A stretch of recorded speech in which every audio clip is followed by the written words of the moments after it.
Bonsoir tout le monde, coucou.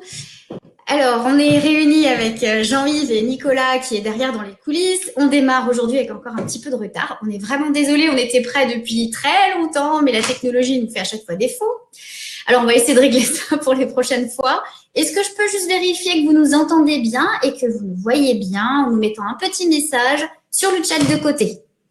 Alors, si vous pouvez me faire un petit signe, un petit coucou pour être sûr que vous nous recevez. Bon, j'ai pas de message pour le moment. Est-ce qu'on nous entend? Est-ce qu'on nous voit? Ah, yes. Bonsoir Martial. Donc visiblement, ça fonctionne. Alors, on va essayer de pas perdre de temps. Alors, ce soir, on avait prévu une lecture de cas pratiques.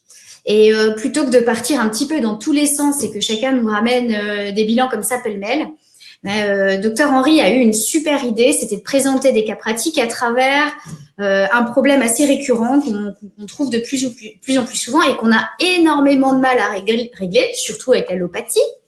C'est les dermatoses et en particulier l'eczéma et le psoriasis. Voilà. Alors, bonsoir tout le monde, les messages continuent à arriver. Donc, Docteur Henry, je vous laisse nous présenter ce soir votre PowerPoint sur le sujet. Et bien évidemment, si de votre côté, vous avez des bilans qui pourraient, qui présentent ces cas-là, donc eczéma ou psoriasis, n'hésitez pas à nous les envoyer à l'adresse mail contact@mybiobox.com. Nicolas dans les coulisses va se charger d'anonymer le bilan et on pourra, après l'intervention de Dr Henry, les présenter et en faire une lecture ensemble. Voilà. Comme toujours, pour ceux qui connaissent, sur le côté droit de votre écran, vous avez donc la chatroom sur laquelle vous pouvez poser toutes vos questions que je vais relever et j'espère au bon moment les poser à Dr Henry. Voilà. Merci à tous. Dr Henry, je vous laisse démarrer. Bonsoir. Voilà, bonsoir à tous. Alors, ce soir, nous allons attaquer un chapitre qui est tout à fait compliqué en médecine, c'est la dermatologie, et en particulier deux infections qui ont des caractéristiques à la fois semblables et différentes. Semblables, elles sont chroniques, elles sont très prurigineuses, elles sont symétriques, c'est-à-dire elles vont toucher le corps des deux côtés, donc c'est un symptôme qui va permettre de les repérer. Et puis surtout, elles obéissent à la plupart des règles du traitement des dermatoses en homéopathie et en médecine naturelle, c'est-à-dire qu'on a un effet de tout ou rien. Autrement dit, où ça marche et la dermatose disparaît, ou ça marche pas, votre traitement est soit pas adapté, soit insuffisant en force, et donc à ce moment-là, vous avez une déception et vous avez poussé peut-être dans la bonne direction, mais pas assez fort. Donc, ces deux pathologies qui correspondent, on va le voir, à des phases différentes et à des mécanismes différents, se rapprochent quand même du fait qu'elles sont chroniques, symétriques et obéissant à la loi du tout ou rien. Voilà, tu peux passer la diapo suivante. Nicolas, s'il te plaît. Allez, Nicolas, vas-y. Yes, allez, Nicolas. Voilà, c'est bien. Alors, nous allons développer notre étude des BNS, donc, à travers ces deux affections prurigineuses, symétriques, on l'a dit, mais leurs causes et leurs manifestations restent de nature différente. Alors, l'execzéma, vous allez le voir, c'est un problème d'eau du rein, c'est une affection des plis et des faces internes, alors que le psoriasis, vous allez voir que c'est un problème de sang du foie, c'est une affection des grosses articulations, essentiellement sur les faces externes, c'est-à-dire en particulier les coudes et les genoux. Voilà, vas-y. Voilà. Alors, l'eczéma, donc j'ai fait une étude sur l'eczéma, j'ai pris une cinquantaine de BNS 24 de patients présentant un eczéma, et donc on sait, et c'est des Chinois qui ont mis ça en évidence, c'est-à-dire que le mécanisme de l'eczéma, et d'ailleurs c'est sa définition, c'est un ensemble de dermite qui a la propriété de commencer par des petites bulles d'eau sur un fond inflammatoire, c'est-à-dire des rougeurs, plus ou moins étendue. Alors la difficulté, c'est que évidemment, ça reste rarement à ce stade et on le voit pas à ce stade. Donc on le voit à des stades soit sèches et donc on va avoir des eczémas qui vont être lichenifiés, qui pourront être hyperkératosiques et même avec des fissures, ou on va le voir sous forme humide, c'est-à-dire une dermite suintante et la matière médicale, par exemple le graphite, qui est un grand remède d'eczéma suintant. La matière médicale homéopathique dit avec un écoulement comme le collant, comme le miel. Et en effet, on voit ces dermites déplis, collantes, suintantes et qui sentent mauvais, qui ne sont pas extraordinairement appétissantes, mais qui sont difficiles à diagnostiquer si on n'a pas la notion de ces rougeurs avec des petites bulles d'eau au début. Donc, il faut toujours interroger le patient pour savoir comment était la dermite au début. Alors, c'est un problème de rein parce que les toxines qui normalement devaient être éliminées par le rein ne le sont pas. Il y a un étage de l'anse de Henle qui fonctionne mal, donc les toxines sont renvoyées dans la circulation. Et à ce moment-là, le corps utilise la peau, qui est un émonctoire accessoire, pour éliminer ces toxines en excès. Dans le tableau des phases de Reykjavik, c'est une maladie de phase 3, c'est-à-dire que c'est une maladie de nature allergique, comme le rhume des foins, l'asthme, l'urticaire et les migraines. Vas-y, s'il te plaît, Nicolas. Alors, le traitement allopathique. Il est extrêmement simple. On essaye de trouver l'agent irritant. Alors, c'est assez facile quand c'est un problème d'irritation locale. Les produits de beauté, par exemple, peuvent donner de l'eczéma. Alors, en particulier dans les produits de beauté, il y a un eczéma qui est connu, qui est amusant. On en voit quelques-uns. C'est l'œdème des paupières aux produits qu'on le met sur les ongles. Donc, vous avez une superbe fille qui vient vous voir. Alors, elle a les superbes ongles rouges, violets, enfin tout ce que vous voulez. Et puis, elle a les yeux de Casimir. Donc, il suffit de lui dire d'arrêter de mettre des vernis à ongles et puis les yeux redeviennent normaux. Bien sûr, les protéines alimentaires. Vous savez que les dermites plus ou moins sèches sont souvent liées à des intolérances alimentaires qui s'installent. Et puis, bien sûr, bien connu, les antibiotiques et un certain nombre de produits médicamenteux qui vont donner des eczémas. Alors, le traitement, à proprement parler, est un traitement de corticothérapie locale, souvent associé à un antiseptique. Pourquoi ? Parce que la corticothérapie locale va limiter les défenses et les eczémas traités uniquement avec les corticoïdes ont la propriété de se surinfecter. Évidemment, ces corticoïdes ne sont pas la panacée parce qu'ils soulagent immédiatement, mais ça revient dès qu'on arrête. Et puis surtout, la corticothérapie locale va induire un certain nombre de complications comme l'atrophie de l'épiderme et du derme, un purpura, c'est-à-dire du sang sous la zone traitée, des télangiectasies, c'est-à-dire des micro-angiomes, une hypertrichose, une apparition de poils, et puis une acné, une dermite périorale, en particulier quand on s'en met autour de la bouche, après on a les lèvres qui gonflent, etc. C'est particulièrement esthétique. Plus tardivement, on peut voir apparaître un glaucome et une cataracte, et en particulier, la cataracte est une complication, donc l'opacification du cristallin est une complication classique des corticothérapies au long cours. On peut même avoir une allergie à certains dérivés corticoïdes ou même à l'excipient qui les accompagne. Et donc là, on passe d'un eczéma tout bête à des dermites et à des urticaires et même des fois à des œdèmes de Quincke tout à fait inquiétants. Donc, traitement allopathique, pas très étiologique et puis dangereux. Alors, quand on a fait le tri de ces 50 patients, on s'est rendu compte globalement qu'il y avait 3 grands groupes sur le plan biologique. Le premier groupe est constitué de patients jeunes, même des fois des enfants. Les patients sont plutôt hypofloculents, c'est-à-dire que tous les paramètres sont bas, sauf l'alpha-2. Vous savez que l'alpha-2, c'est une manifestation de la chaleur au niveau cutanéo-muqueux, donc ça ne nous étonne pas. Et puis un paramètre du BNS 24 est toujours en tête, c'est l'arsenic. Alors l'arsenic, c'est un poison. Et c'est entre autres un des grands remèdes de l'asthme et de l'eczéma, et en particulier des eczémas secs. Et donc, ces patients, en plus, ont d'autres comorbidités allergiques, l'atopie, le rhume des foins, l'asthme, etc.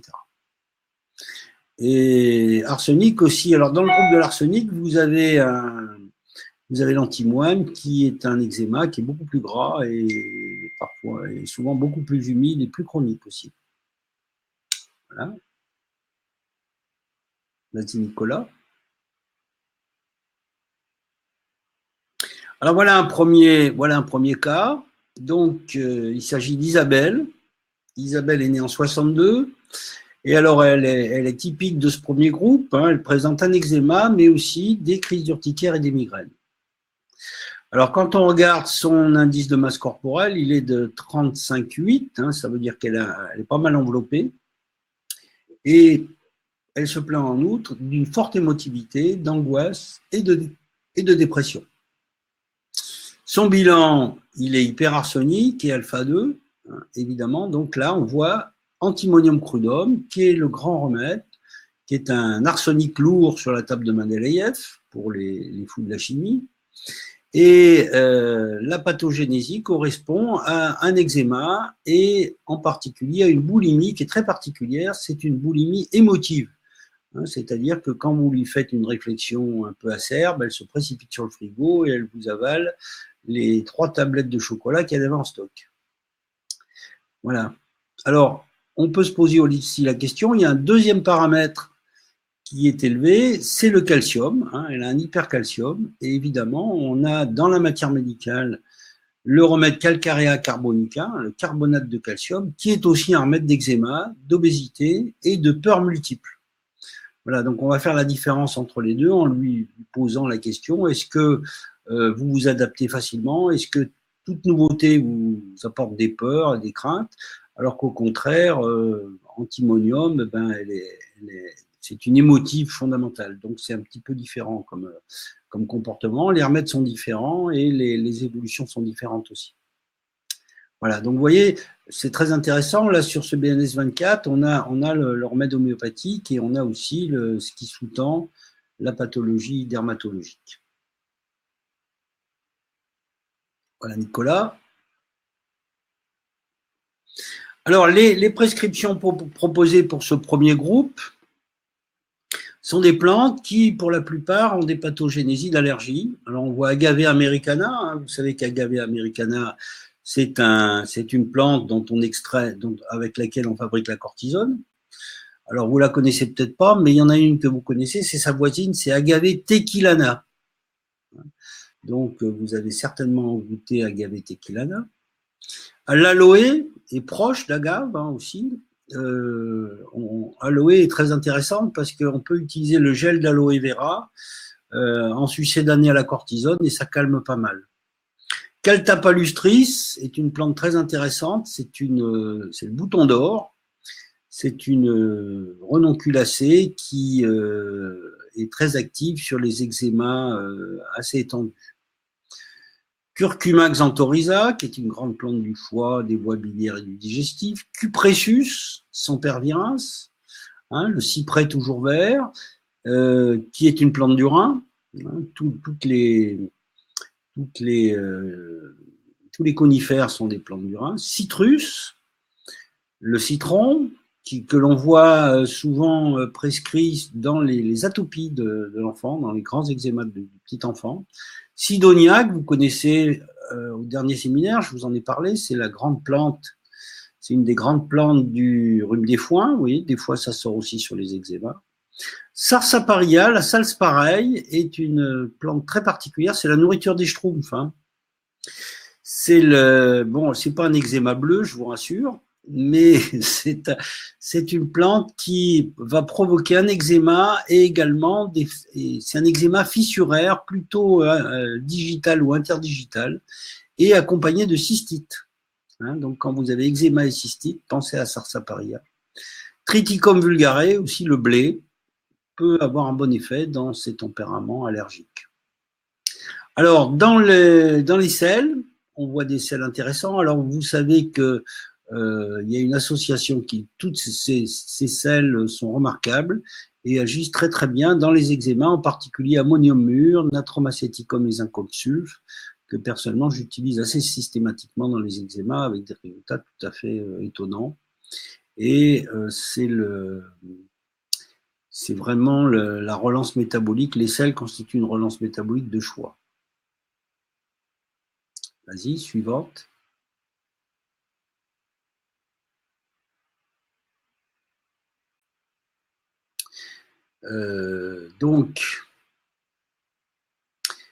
Alors voilà la deuxième forme de bilan. Vous voyez qu'elle est complètement différente. Hein. Et vous voyez que là, au contraire, on a hypoalbumine, hypoalpha 1, hypoalpha 2. Donc là, les alpha 2 sont en bas. Donc il n'y a pas d'eau, il n'y a pas de sang et il n'y a pas d'énergie. Par contre, il y a une hyperbêta-gamma. Donc on est dans un processus d'inflammation chronique avec des glaires. Et on voit que le paramètre le plus élevé, c'est le zinc. Et le zinc est un très très bon marqueur de la souffrance des membranes et des muqueuses, et ça va donner, c'est un aspect biologique qui correspond à des grands eczémas suintants. Et bien sûr, l'iode est également perturbé puisqu'on est dans une pathologie allergique. Vas-y, s'il te plaît. Alors, vous avez... dans ce groupe, vous avez des comorbidités nombreuses, souvent surpoids, dépression, troubles de mémoire.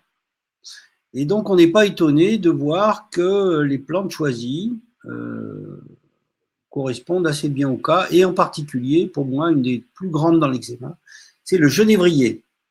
Et le genévrier a une pathogénésie de néphrite. Oui, c'est une plante qui soigne les néphrites et qui a un très bon effet sur l'eczéma, c'est-à-dire elle va ouvrir, elle va relancer le rein et donc elle va faire disparaître l'eczéma.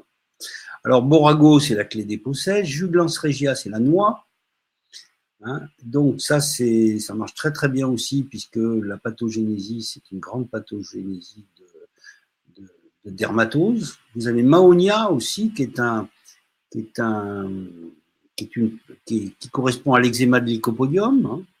Rosa canina, qui est un anti-inflammatoire, Rumex, l'oseille, qui normalement a une pathogénésie de rhume des foins ou d'asthme, plutôt d'asthme d'ailleurs, mais là qui marche bien aussi dans l'eczéma. Et puis Solidago, Virga aurea, qui est une plante qui également refait travailler le rein. Urtica urins, c'est un eczéma qui est amélioré non pas par les applications froides, mais par les applications chaudes. Et puis pour moi, la plus rigolote, c'est Staphysagria. Alors Staphysagria, c'est le grand remède des non-dits, et c'est un remède donc de colère rentrée qui va se somatiser en eczéma et en cystite. Alors cet eczéma est particulier parce qu'il va toucher les yeux, le tour de la bouche et le derrière des oreilles. Et ça m'est arrivé de dire à une patiente, elle me disait, mais enfin, pourquoi j'ai cet eczéma-là? Et je dis, c'est facile, madame, à comprendre, hein, vous ne voulez pas voir, vous ne voulez pas parler et vous ne voulez pas entendre. C'est assez rigolo. Et là, on voit dans les sels antimonium, métal, l'antimoine, comme je vous ai dit, qui est un grand remède homéopathique des sels. Natrum telluricum, alors le tellurium, c'est très intéressant. C'est un soufre lourd hein, dans la table de Mendeleïev. Et donc, c'est un remède qui correspond, c'est le grand remède tellurium, c'est un grand remède de l'oreille, et en particulier des otorés chroniques. Hein, c'est quand le pus vert coule de l'oreille, c'est tellurium. Et puis, c'est également un grand remède de sécheresse des moelles et en particulier de ce qu'on appelle les phénomènes de colonne vertébrale et de canal lombaire étroit. Voyez, et tellurium va soulager les douleurs du canal lombaire étroit.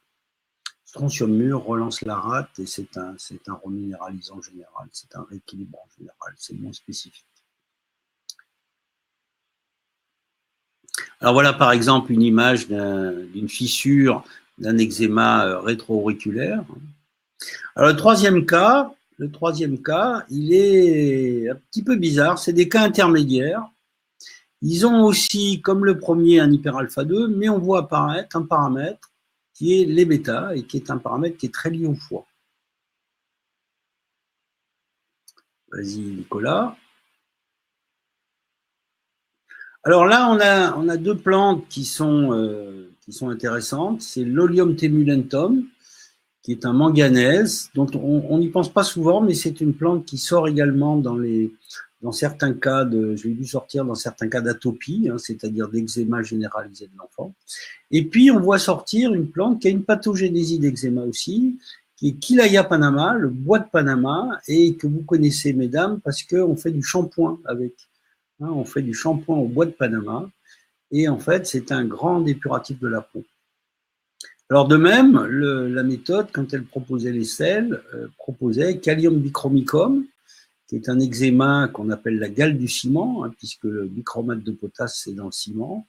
Manganum mûr, qui correspond à des eczémas étendus assez réciproquement. Natrum carbe aussi, qui a aussi une pathogénésie d'eczéma. Vous voyez, donc la méthode vous choisit des remèdes qui sont extrêmement précis et qui vous permettent vraiment d'avoir, si vous tapez juste, d'avoir un effet magique sur l'eczéma. Alors, comment faire en pratique? Rappelez-vous, et ça c'est une règle absolue quand vous faites de l'homéopathie et quand vous faites des médecines naturelles, et surtout quand vous faites de l'homéopathie, la meilleure thérapeutique, c'est l'association d'un remède du si minimum en haute dilution et du draineur cutané, et de son draineur cutané, par exemple Lycopodium et Mahonia, par exemple Kilaya panama et Causticum, etc. Voilà. Donc on va utiliser les familles de remèdes et à chaque fois on va donner le polycrest qui a la problématique psychologique et puis le remède qui va relancer les tissus spécifiquement. Oui. La chatroom de Nathalie qui se demande quelles sont les petites lettres entre parenthèses à côté des remèdes proposés. Alors, les petites lettres, justement, on en parle, c'est-à-dire que chaque plante appartient à une famille homéopathique. Tu vois, par exemple, l'Olium temulentum, c'est la famille du manganèse. Kilaya panama, c'est la famille des ammoniums. Voilà. Donc, tu avais compris, Aline, que même si tu freines des cas de fer, tu allais un jour être obligé de plonger dans l'homéopathie. Parce que c'est quand même, voilà. Donc, c'est quand même une discipline fêtière qui a 200 ans de recul dans l'utilisation des sels, des plantes et des toxiques. Et donc, ça va nous permettre de comprendre pourquoi telle ou telle plante marche, parce que cette plante, elle agit, elle est de telle famille qui agit sur tel type d'organe, etc. Donc, vous avez un pouvoir de compréhension de ce qu'est la plante et de là où elle agit, qui ne se trouve pas dans la phytothérapie classique. Hein, c'est pour ça qu'à chaque fois qu'on vous met une plante qui a une pathogénésie, on vous met à quelle famille elle appartient. Merci beaucoup. Voilà. Alors, je vous signale que toutes les familles sont expliquées sur le site MyBiobox, pas MyBiobox, j'ai des bêtises, médecine-intégrée.com, et que vous allez simplement dans le campus et vous avez les cours d'homéopathie et on vous explique les 25 familles de remèdes, comment dans chaque famille on repère les remèdes importants, les remèdes moins importants, et puis comment ils s'épaulent les uns les autres. Voilà. Bon travail. Ah, il nous a remis au début, là. Voilà. Le psoriasis.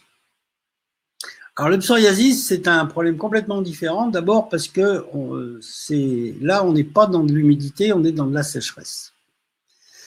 C'est une dermite sèche, il n'y a pas de bulles, il n'y a pas d'eau.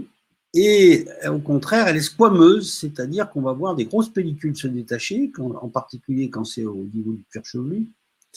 Et il va même y avoir des hypertrophies et des fissures. Et donc, ça veut dire qu'on est dans une maladie de phase 4 de Reykjavik. C'est-à-dire qu'on va avoir une sécheresse et une acidose localisée.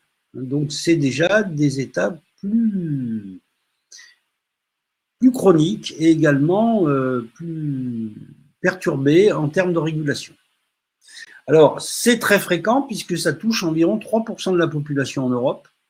Et il faut savoir que c'est une maladie qui est beaucoup plus grave dans les populations noires. Alors, eux, ils ont d'autres problèmes, mais ils n'ont pas celui-là. Tant mieux pour eux.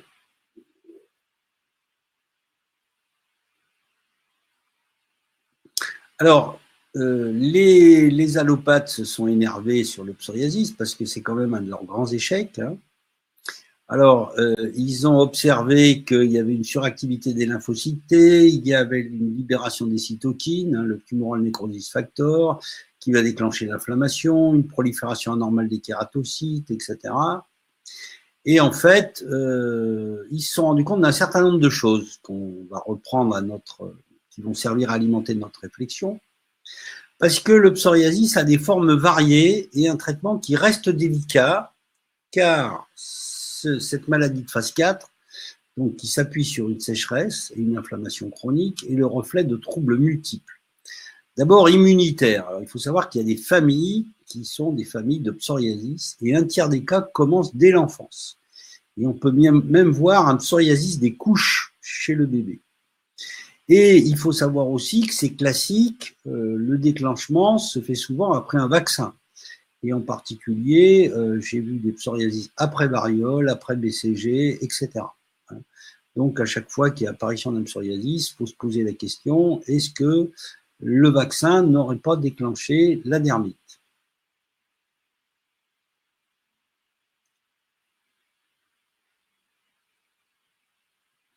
Alors, deuxième type de remarque, on sait, et c'est classique, que le psoriasis va évoluer en fonction des conflits affectifs. Plus le patient est tendu, plus il est énervé, moins ça va, plus le psoriasis va sortir. Alors, c'est intéressant parce que quand on connaît l'homéopathie, on se rend compte que c'est toujours des sujets qui sont en vide de sang du foie. Et un des grands remèdes homéopathiques du vide de sang du foie, c'est Sépia, c'est-à-dire c'est la mélanine de l'encre de chèche qui est impliquée, et donc qui est d'ailleurs une préadrénaline, hein, donc ça nous amènera sur les neurotransmetteurs. Et donc ce sont des hommes et des femmes qui sont tendus et qui sont dans un contrôle permanent, si vous voulez. On a également ça chez Lycopodium et chez Archonique. Donc, ce sont des remèdes de tension nerveuse, de tempérament bio-nerveux, et en particulier Staphysagria, et qui est un remède justement de non-dit, qui est un remède de somatisation au niveau de la peau, donc de neurodermite, suite de colère rentrée. Et ça, c'est aussi connu par les classiques. On sait que les conflits sont tout à fait susceptibles d'induire des psoriasis étendues. Alors, est-ce que c'est bénin? Pas vraiment. D'abord parce qu'il y a une complication classique grave qui est le rhumatisme psoriasique, qui ressemble beaucoup à la polyarthrite rhumatoïde, donc qui va donner des inflammations chroniques des grosses articulations et qui va évoluer en auto-immunité et dans une maladie lésionnelle destructrice et évolutive. Hein. Donc attention au psoriasis, ça peut dégénérer gravement.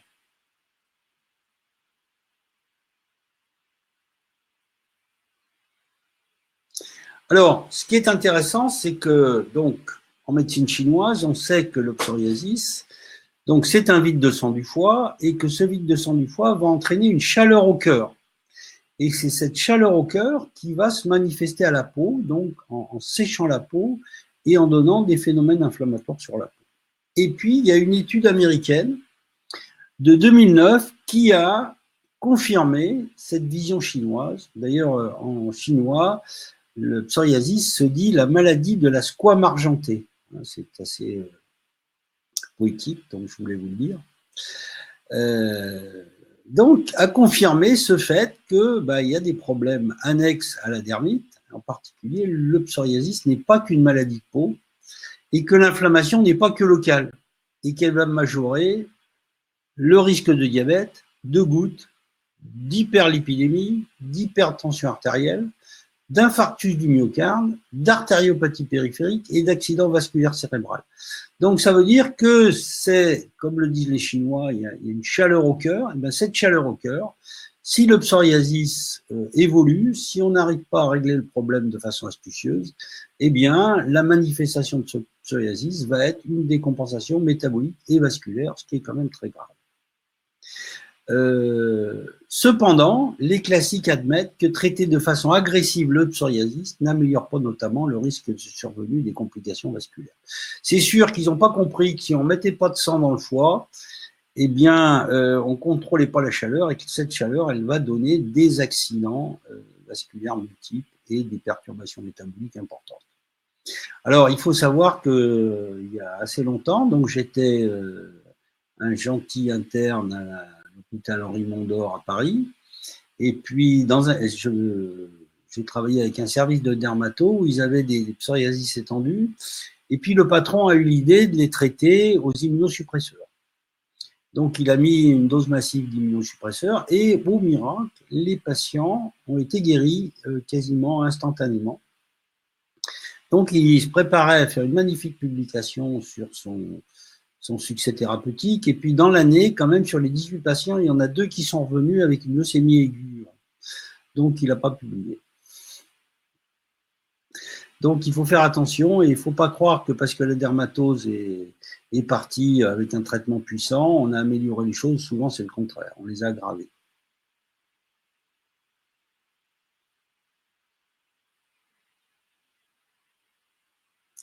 Alors, les classiques, qu'est-ce qu'ils disent les allopathes? Ils disent que le traitement allopathique doit être local et prolongé. Alors, bon, déjà, local, c'est idiot, hein, parce que le traitement est local, c'est exactement comme si on voulait faire disparaître l'iceberg en coupant la partie émergée. Alors, ils utilisent quoi? Les corticoïdes locaux toujours, hein, la vitamine D, qui a une structure spatiale voisine de la cortisone, la puvathérapie, hein, c'est-à-dire on va brûler la peau des gens pour qu'elle arrête de se multiplier.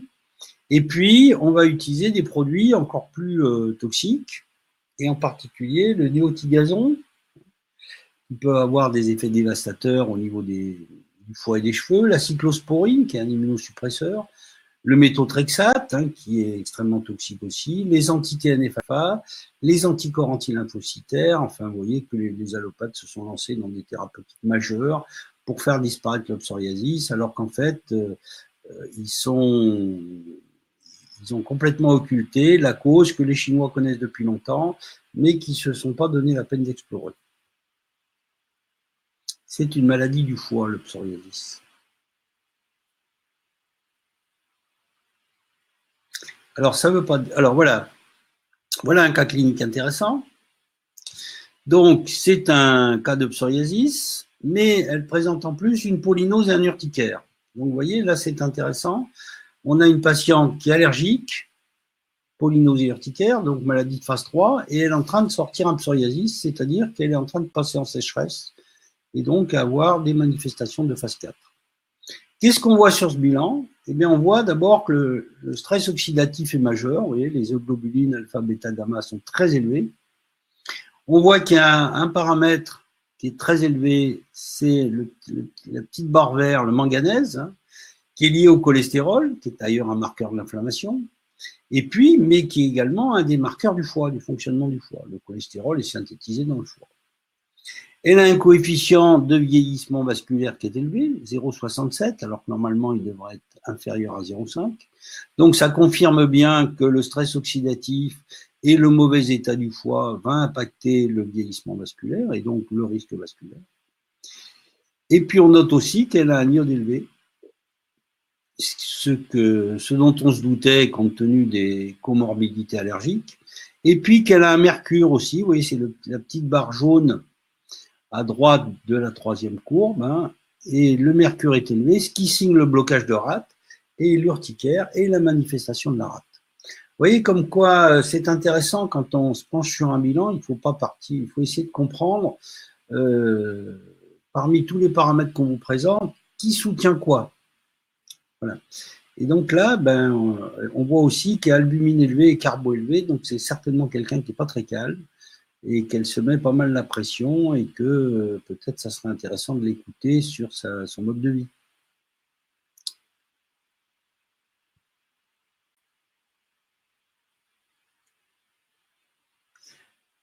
Alors, là, on a pris 40 cas et sur ces 40 cas, on a trouvé un certain nombre de patients typiques de ce que j'avance, c'est-à-dire des patients phase 4 avec un aspect d'hypoalbumine hyperalpha 1 ou au contraire un vide de sang hypoalpha 1. Alors pourquoi on peut avoir des psoriasis hyperalpha 1 et d'autres hypoalpha 1 ? Il y en a certains qui sont plutôt en phase calme et c'est le vide de sang qui se manifeste, et puis il y en a d'autres qui sont en phase inflammatoire et l'inflammation hyperalpha 1 masque le vide de sang. En fait, les aspects sont très variés. On a des aspects hypo et hyper-bêta, donc avec des aspects d'insuffisance hépatique ou au contraire de plénitude et de surcharge hépatique. On a des stress oxydatifs plus ou moins importants, là aussi ça dépend, la maladie est fluctuante. Et également en fonction des pathologies associées. Et dans les 40 cas, on a par exemple eu 3 cas d'eczéma, 2 cas de spondylarthrite ankylosante, qui est une maladie auto-immune qui est assez proche du rhumatisme psoriasique, et plusieurs patients en net surpoids. Alors il faut savoir que, comme le dit à l'étude américaine, le fait d'avoir du pso est très très lié à la goutte et très lié au diabète. Donc c'est des patients dont qu'il va falloir mettre au régime diabétique, même s'ils n'ont pas d'obésité monstrueuse. Il faut vraiment qu'ils fassent attention à ne pas surcharger leur poids. Alors, dans notre série, on a 3 cas de rhumatisme psoriasique et tous ont des aspects de hyalinose, hyper-bêta-gamma, typiques des maladies auto-immunes.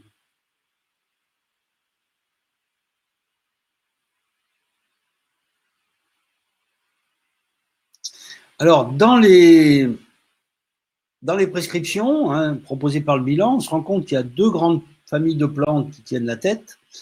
La première famille, c'est les composés, qui sont des plantes du sang. Et là, on retrouve Artium lapa, la bardane, Lampsana communis, qui est une espèce d'arnica dépuratif. On trouve Cardus marianus et Cardus benedictus, qui sont des chardons qui vont traiter à la fois le sang et la sécheresse. Donc, ça, les composés sont des plantes particulièrement indiquées pour le vide de sang du foie qui sous-tend le pso. Et puis, vous avez également des labiers, qui sont des plantes d'Egler et qui vont agir très très bien, en particulier Glécoma, Nepeta, Ajuga, qui remet de l'eau dans le rein, et Mentha piperita, qui est une grande plante digestive, la menthe, et d'ailleurs qui est un remède homéopathique d'ailleurs. Donc vous voyez qu'on peut en homéopathie se servir de la menthe et ne pas forcément l'interdire. Et puis on se rend compte d'ailleurs que s'il y a des glaires, eh bien ça va favoriser cette stagnation, cette chaleur au niveau du cœur et donc les manifestations du psoriasis. Donc il faudra tenir compte du foie et des phénomènes de sang, et il va falloir tenir compte des phénomènes de stagnation également et de chaleur. Et là, les labiers agiront de façon tout à fait intéressante. Alors, d'autres plantes seront proposées plus occasionnellement. La bourrache, on avait vu que c'était aussi une plante qui fonctionnait dans l'eczéma. C'est une plante des peaux sèches. Caltha palustris, qui marchait aussi dans l'eczéma. Pinus, qui est une plante une grande plante du rein, mais également du cœur. Viscum album, qui est un grand débloqueur de rate. La vanille, qui va remettre de l'eau, etc.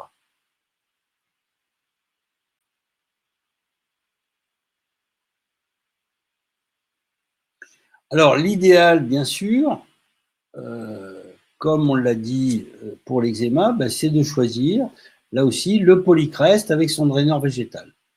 Donc, on va regarder également, alors j'ai interrogé sur les sels, et on se rend compte qu'en fait, c'est pratiquement toujours, dans le psoriasis, c'est les sels de sodium qui sortent, natrum brome, natrum carbe, natrum citricum, etc. Et celui qui sort le plus souvent, c'est natrum silicofluor, qui est la grande plante, qui est le grand sel qui va équilibrer l'équilibre acide-base au niveau des tissus, et donc c'est le grand sel de la phase 4. Voilà. Et d'ailleurs, on en a fait une spécialité qui s'appelle Natrum compositum et que vous pouvez commander à la pharmacie des Bergues à Genève. En France, Boiron se fait tirer l'oreille pour obtenir la plupart de ses remèdes et vous les facture à un prix faramineux. Vas-y Nicolas. Voilà, donc vous connaissez mon petit logo à la fin, hein, donc n'hésitez pas à briller grâce au BNS, hein, et puis vous savez qu'il y a une équipe dessous qui travaille pour vous et essaye de vous fournir le maximum de précision dans les délais les plus brefs, ce qui n'est pas toujours évident. Voilà, alors on va pouvoir répondre aux questions peut-être. Alors, étonnamment, ça paraît clair pour tout le monde. Il n'y a pas de question qui est arrivée, il n'y a pas de cas qui est arrivé. Ah, si, Marianne qui nous demande où trouve-t-on le draineur de la plante? Alors, on ne dit pas le draineur de la plante est le draineur. C'est-à-dire la plante est le draineur d'un remède homéopathique, qui est soit un sel, soit une substance. Le terme de draineur, d'ailleurs, est un terme qui est galvaudé. Hein. C'est un terme qui a été utilisé un petit peu n'importe comment. L'idée étant d'ouvrir les émonctoires et de permettre d'améliorer la situation du sujet. Donc, on utilise le mot draineur. En fait, il faut savoir que le draineur, c'est une plante qui va nourrir les organes qui souffrent et qui va relancer les fonctions de régulation. Mais on utilise le terme draineur, chaque polycrèse, c'est-à-dire chaque grand remède homéopathique, a un certain nombre de draineurs. Donc, je vous encourage à aller sur le site, cours d'homéopathie sur le campus, et regarder la liste des grands remèdes homéopathiques, il y en a 25, et leurs draineurs. Et quand une plante est marquée, il y a quelque chose marqué entre parenthèses derrière la plante, ça indique quel est le polycreste dont la plante est le draineur. D'accord. Ah, merci pour cette indication. Alors, plutôt qu'une question, j'ai plutôt un témoignage qui nous vient encore une fois de Marianne, qui en fait accompagne des personnes, dont des jeunes. Et en fait, elle a une expérience particulière concernant la psoriasis et qui est plutôt favorable, même très favorable. Donc, elle nous explique qu'en fait, elle a des résultats fabuleux sur des patients qui ont du psoriasis depuis plus de 40 ans. Et avec un jeûne, en fait, ils résolvent complètement les psoriasis. Donc, le pso disparaît complètement. Donc, ce qui confirme, selon elle, qui confirme bien entendu que le problème vient du foie. Voilà. Donc, peut-être que vous pouvez en profiter pour nous faire un petit rappel. Dans la mesure où le foie est engorgé, voilà. C'est très net, oui. Mais alors, il faut se méfier parce qu'il y a des psoriasis qui se développent sur des foies insuffisants. Et là, le jeûne, c'est pas sûr que ça donne des résultats à tous les coups. D'accord. Bon, alors. Le bilan est intéressant quand même. Hein. Ça permet de faire. Là aussi, si vous voulez, il y a une notion qui est fondamentale en médecine chinoise et qu'on n'a pas encore bien intégrée en Occident, c'est la notion de vide plénitude. Hein. C'est-à-dire qu'on dit, bon, c'est le foie, ok. Est-ce que le foie est chargé ou est-ce qu'il est vide? Alors, c'est pas les mêmes symptômes, c'est pas les mêmes pathologies et c'est pas les mêmes traitements. Voilà, donc, il faut déjà ça, vide plénitude. Hein. D'accord. Donc, j'ai une petite question de Nathalie qui nous demande s'il faut faire un BNS 24 pour détecter un eczéma ou un psoriasis plutôt qu'un BNS 12. Alors, d'abord, on ne détecte pas un eczéma ou un psoriasis avec le BNS. Hein, c'est un diagnostic clinique. Hein. Les dermatos, ils font des très beaux diagnostics, ils n'ont pas besoin de BNS. Ensuite, le BNS 24, c'est l'examen des praticiens homéopathes. Donc, si vous n'êtes pas homéopathe, ça ne va pas vous aider. Donc, allez-y, sautez sur médecineintégrée.com et puis inscrivez-vous au webinaire d'homéopathie et achetez-vous une matière médicale et Hardy Petit. Vous avez de belles années d'études devant vous et vous verrez, c'est extrêmement satisfaisant. Vous allez comprendre des tas de choses. Au boulot. Alors, pardon ? C'est comme Churchill qui disait « Je vous promets que du sang et des larmes ». La sueur, du sang et des larmes. La sueur, du sang et des larmes. Voilà. Donc moi, justement, j'avais une petite question concernant le jeûne. Est-ce que vous pouvez nous rappeler rapidement l'intérêt du jeûne pour soutenir le foie, le travail du foie? Alors le jeûne, je ne suis pas spécialiste du jeûne, hein, Mais le jeûne est intéressant dans la mesure où, alors d'abord, il est intéressant chez les gens obèses parce que ils vont arrêter de manger et à partir du 3e jour, ils vont se rendre compte qu'ils se portent beaucoup mieux. Ils n'ont pas faim, ils ne sont pas fatigués, ils n'ont pas de problème digestif. L'esprit pétille parce qu'ils sont passés sur le métabolisme de l'acétone. Hein, et donc, pendant 8-15 jours, parfois même 3 semaines, ils ne mangent pas et ils sont en pleine forme. Et en plus, ils montent sur la balance et ils perdent à peu près 300 grammes par jour. Donc, c'est extrêmement dynamisant psychologiquement. Et surtout, après, ça permet de mettre en place une diététique adaptée et qu'ils arrêtent de manger tout et n'importe quoi. Voilà. Donc, alors l'aspect un petit peu moins, donc ça permet aux organes de se mettre au repos, hein, en particulier le foie, bien sûr, qui est le grand filtre d'à peu près toutes les toxines graisseuses du corps. Donc ça, c'est très très intéressant. Je dirais même qu'on devrait tous, en effet, faire des petites phases de jeûne quand on se sent engorgé. C'est la meilleure méthode de mettre notre corps un peu au repos. Alors, le seul problème qu'on a avec le jeûne, vraiment, c'est les jeûnes prolongés qui vont taper quand même dans la masse musculaire pour se fournir en acides aminés. C'est-à-dire que au bout d'un certain temps, vous allez perdre de la masse musculaire et que vous allez rattraper au bout d'un mois et demi, c'est-à-dire que ça va favoriser les yo-yo. Donc pour moi, le jeûne, c'est intéressant en période de début d'un changement des habitudes alimentaires. Voilà, je crois qu'on peut dire que pour moi, c'est vraiment la grande indication. Si vous voulez arrêter de manger tout et n'importe quoi et n'importe comment, commencez par faire un petit jeûne. Déjà, ça va vous nettoyer la tête, les neurones, et vous allez vous rendre compte qu'en mangeant pas, vous vous portez très bien. Et puis, vous allez réintroduire une alimentation qui est équilibrée, qui est beaucoup plus saine et qui se digère beaucoup mieux. Et vous allez n'en tirer que des bénéfices. Je crois que tu es d'accord avec moi. Oui.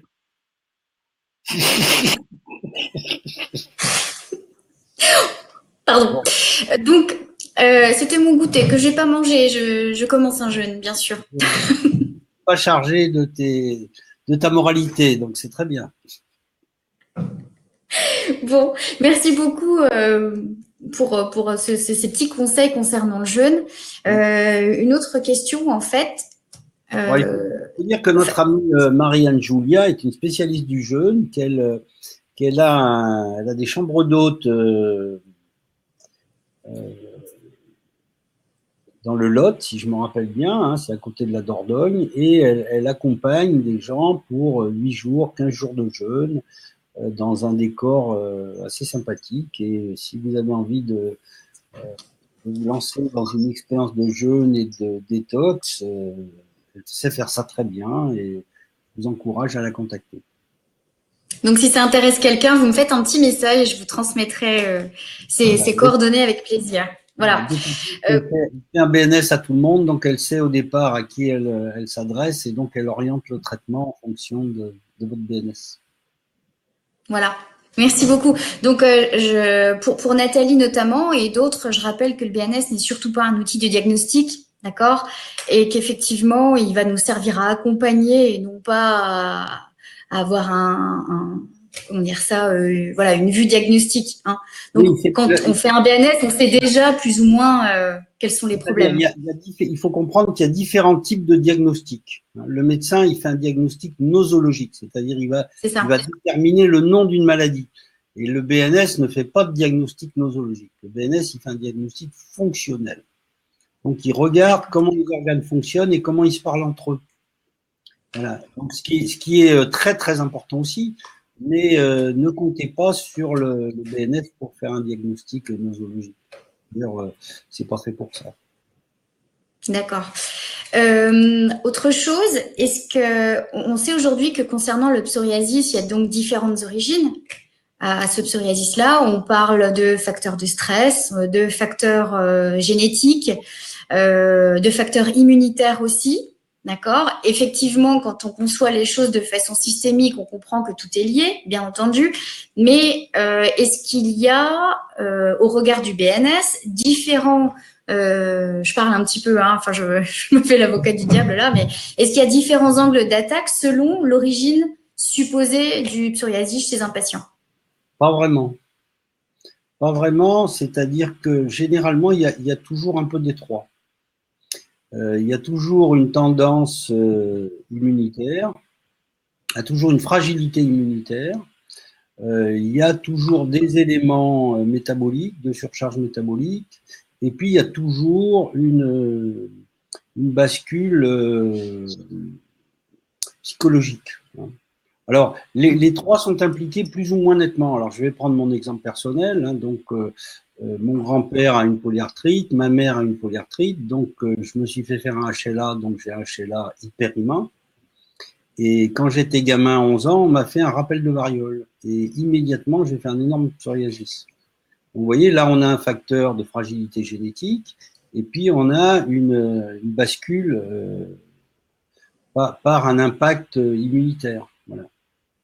Et donc, en traitant ça gentiment, je l'ai fait disparaître parce que j'ai réussi à remettre un petit peu de sang dans mon foie et au niveau psychique à me détendre un peu. C'est le plus difficile, ça. Effectivement, alors je vais y venir parce qu'on arrive à la fin de ce webinaire et comme on n'a pas d'autres questions, je vous laisse ceci dit le loisir encore de noter quelques petites questions de côté.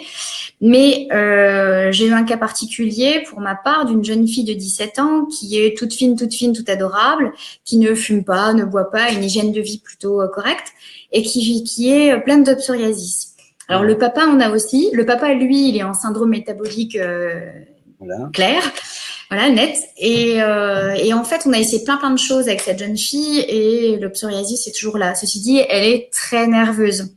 Donc, difficile, voilà, c'est assez difficile d'avoir un impact sur le côté émotionnel chez les gens parce qu'il y a tout un autre travail à faire en amont, ce qui m'amène à vous présenter en exclusivité ce soir et la grande nouveauté de MyBiobox avec bien sûr les travaux éminents de Dr Henri en amont.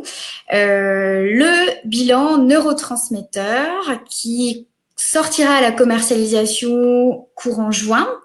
Et pour vous le présenter, on aimerait vous retrouver pour un webinaire en date du mercredi 13 juin. Donc, si vous voulez en prendre note, on vous enverra une invitation prochainement pour pouvoir vous y inscrire. Et on aura donc une approche générale par Dr Henri de ce que représentent les neurotransmetteurs, leur fonctionnement, comment avec un bilan, on peut essayer de comprendre ce qui se passe au niveau des déséquilibres dans votre petite tête.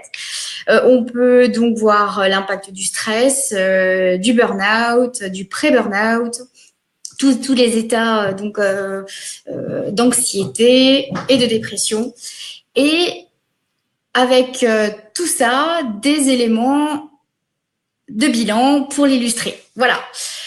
Alors, avec un bilan neurotransmetteur, est-ce qu'on pourrait avoir un impact sur un psoriasis, Dr Henri? Le bilan des neurotransmetteurs va nous servir à éclairer les différentes tensions qu'il y a au niveau cortical. Autrement dit, en effet, le bilan des neurotransmetteurs va compléter le BNS. Le BNS, c'est un bilan qui est à la fois immunitaire et métabolique au départ. Mais il y a un étage au-dessus, c'est quelles sont les tensions dans votre tête.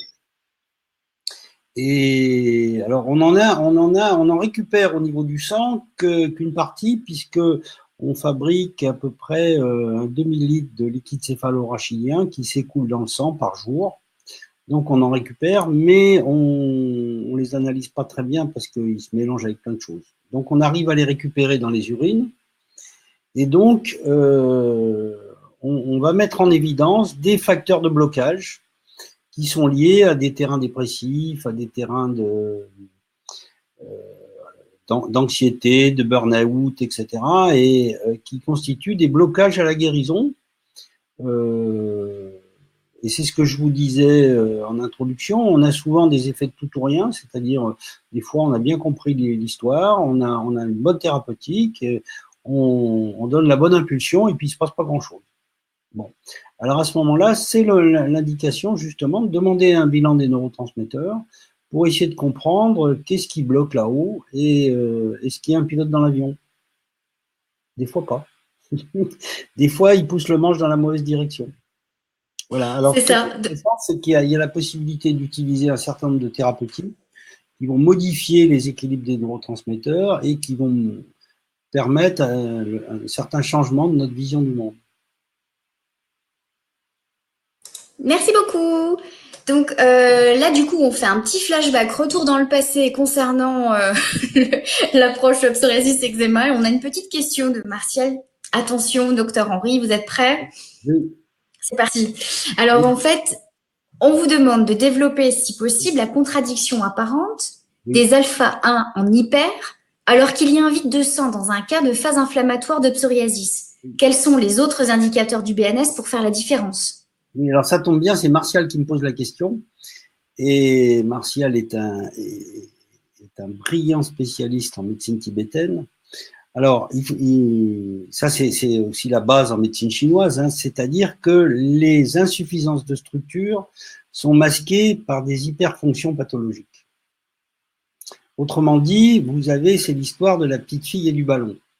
Donc, vous avez une petite fille qui se promène au bord de la rivière, elle tient dans sa main, elle tient une ficelle avec un ballon rouge. Évidemment, il y a un garnement qui passe, il sort son canif et il coupe la ficelle. Et il se passe deux choses, c'est que la ficelle dégringole et le ballon monte. Donc, il y a des fois, on voit que le ballon qui monte, et à ce moment-là, on va avoir une hyperalpha 1, c'est-à-dire c'est l'aspect plénitude apparente. Hein, donc, on dit, tiens, il y a de l'inflammation. Et puis, il y a d'autres fois, c'est l'aspect ficelle qui est dégringolé et qui traîne par terre. Et là, on a un aspect vide. On a un aspect d'insuffisance grave. Et donc là, il faut savoir que très souvent, les plénitudes apparentes dissimulent des insuffisances vraies. Voilà, c'est la base de beaucoup de symptômes en études de la médecine chinoise et également, d'ailleurs, on peut le voir en biologie et en médecine tout court. Voilà. Donc, quand vous avez un problème inflammatoire ou un problème de plénitude quelque part, un œdème, etc., vous devez vous dire que c'est une plénitude, mais souvent, ça va masquer une insuffisance qui est dessous. Hein, on a le problème, par exemple, avec les petits chiens qui aboient. Hein. Plus le chien est petit, plus il va aboyer fort. Vous avez rarement vu un Saint-Bernard aboyer, ou alors il faut vraiment lui marcher dessus. On parle de moi? Non, non.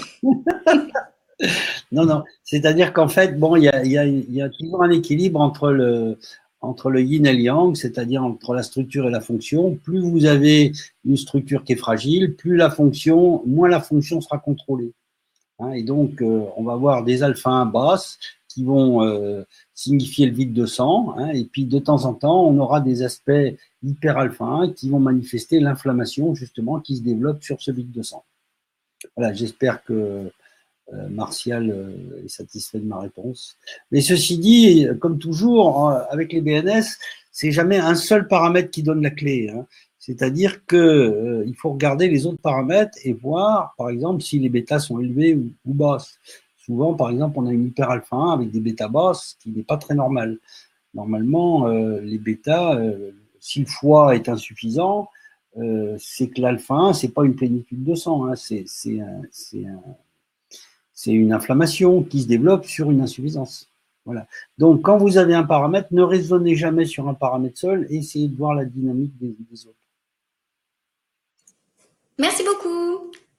Ah, Martial vous remercie aussi. Voilà. Alors, on arrive au bout de ce webinaire. Pardon? Bien samedi au séminaire de médecine chinoise. D'accord. Voilà. Il pourra me reposer la question samedi s'il n'a pas bien compris. Mais je pense qu'il a bien compris. Bon, j'espère aussi. Ça avait l'air d'être clair.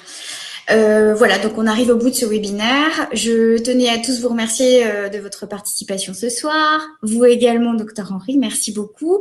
Et donc, je répète encore une fois, si vous avez besoin d'informations, n'hésitez pas à nous contacter à contact@mybiobox.com et on répondra à toutes vos questions. Et surtout, notez bien la date, mercredi 13 juin, à la même heure, on vous présentera le bilan neurotransmetteur pour avoir une vision encore plus globale de votre santé et de vos équilibres. Parce qu'on ne va pas toujours parler de déséquilibre. Voilà, merci beaucoup, merci à tous et bonne soirée à vous. À bientôt. Au revoir tout le monde. Merci. Au revoir. Bien, c'est bien. On est